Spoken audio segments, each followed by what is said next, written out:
Tambay muna kami dito guys sa Pandisya.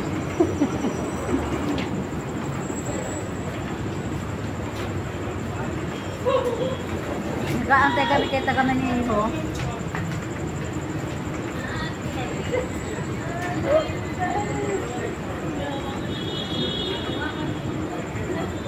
Madami tuloy yung chocolate.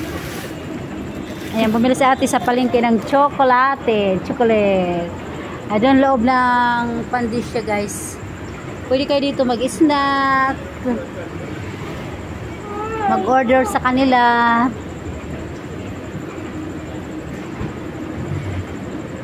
Wala pa yung Tagamaniho. Ayan guys. Nakapagtambay ang lola para may pang-upload. O diba guys, tambay-tambay lang. Pang-upload sa Reels. Pang-upload sa Reels at pang-upload kung saan-saan. Bye-bye, thank you guys for watching. Tapusin ko na guys. Thank you so much.